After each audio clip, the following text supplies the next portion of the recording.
Hello, we're about to begin reading Beowulf. As I read, I want you to pay attention to the text, thinking about your summarization chart, thinking about the characters and settings being introduced, also the action of the story, which is the next box over, and then finally cultural connections. Elements such as religion, beliefs in what is a hero, beliefs in what is a villain. These are all cultural connections. So pay attention to those as we go. There are also going to be questions dispersed throughout where you have to answer the question before you continue. So please follow along as I begin reading Beowulf. Our first chapter section is called The Wrath of Grendel. This selection opens during an evening of celebration at Herod, the banquet hall of the Danish king Hrothgar. Outside in the darkness, however, lurks the monster Grendel, a murderous creature who poses a great danger to the people inside the banquet hall. The Wrath of Grendel. A powerful monster, living down in the darkness, growled in pain, impatient, as day after day the music rang loud in that hall. The harp's rejoicing call and the poet's clear songs sung of the ancient beginnings of us all, recalling the Almighty making the earth, shaping these beautiful plains marked off by oceans, then proudly setting the sun and moon to glow across the land and light it. So we see here that it's set up that this singing, the singing coming from the hall, these praises to the Almighty God, the Christian God, is what is actually causing Grendel so much pain that he is growling day after day as he hears that music sing, as they sing their praises to the Creator of the earth. And it continues on. The corners of the earth were made lovely with trees, and leaves made quick with life, with each of the nations who now move on its face. And then as now warriors sang of their pleasure, so Hrothgar's men lived happy in his hall, till the monster stirred. That demon, that fiend Grendel, who haunted the moors, the wild marshes, and made his home in a hell, not hell but earth. He was spawned in that slime, conceived by a pair of those monsters born of Cain, murderous creatures banished by God, punished forever for the crime of Abel's death. The Almighty drove those demons out, and their exile was bitter, shut away from men.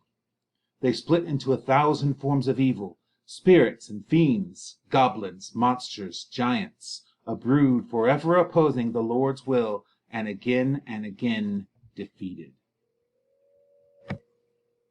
So we see here that Grendel is set up as the opponent to God himself, in that he is spawned in slime from a pair of monsters who are originated from Cain.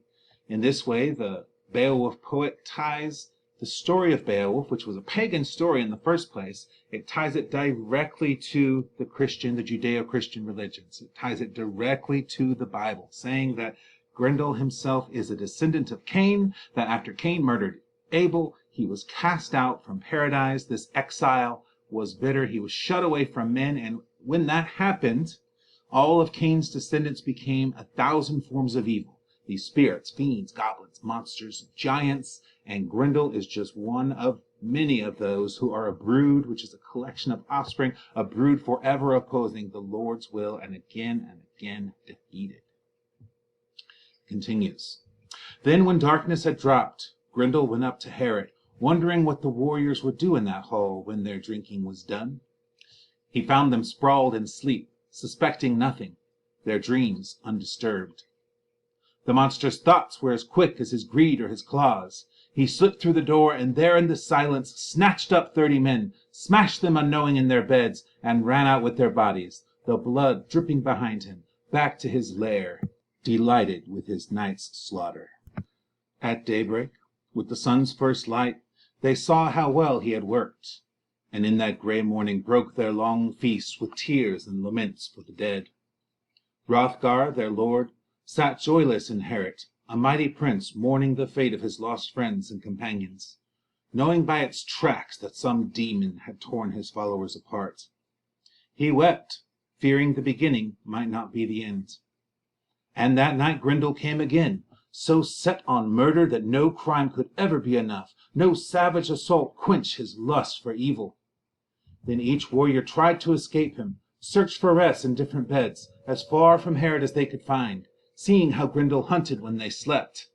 Distance was safety. The only survivors were those who fled him. Hate had triumphed. This was truly one of the worst things that could happen to Lord at this time, to have his men scatter. They have those huge halls, to have the men there, the warriors there, to protect their lands at any given minute. And here they have abandoned it completely. His power base is gone. So Grendel ruled, fought with the righteous, one against many, and won. So Herod stood empty and stayed deserted for years. 12 winters of grief for Hrothgar, king of the Danes, sorrow heaped at his door by hell-forged hands. His misery leaped the seas, was told and sung in all men's ears, how Grendel's hatred began, how the monster relished his savage war on the Danes, keeping the bloody feud alive, seeking no peace, offering no truce, accepting no settlement, no price in gold or land, and paying the living for one crime only with another. No one waited for reparation from his plundering claws. That shadow of death hunted in the darkness, stalked Hrothgar's warriors, old and young, lying in waiting, hidden in mist, invisibly following them from the edge of the marsh, always there, unseen. So mankind's enemy continued his crimes, killing as often as he could, coming alone, bloodthirsty and horrible. Though he lived in Heorot when the night hid him, he never dared to touch King Hrothgar's glorious throne, protected by God, God whose love Grendel could not know. But Hrothgar's heart was bent. The best and most noble of his council debated remedies, sat in secret sessions, talking of terror and wondering what the bravest of warriors could do. And sometimes they sacrificed to the old stone gods, made heathen vows hoping for hell's support, the devil's guidance in driving their affliction off. That was their way, and the heathen's only hope. Hell always in their hearts, knowing neither God nor his passing as he walks through our world, the Lord of heaven and earth. Their ears could not hear his praise nor know his glory. Let them beware, those who are thrust into danger, clutched at by trouble, yet can carry no solace in their hearts, cannot hope to be better. Hail to those who will rise to God, drop off their dead bodies, and seek our Father's peace.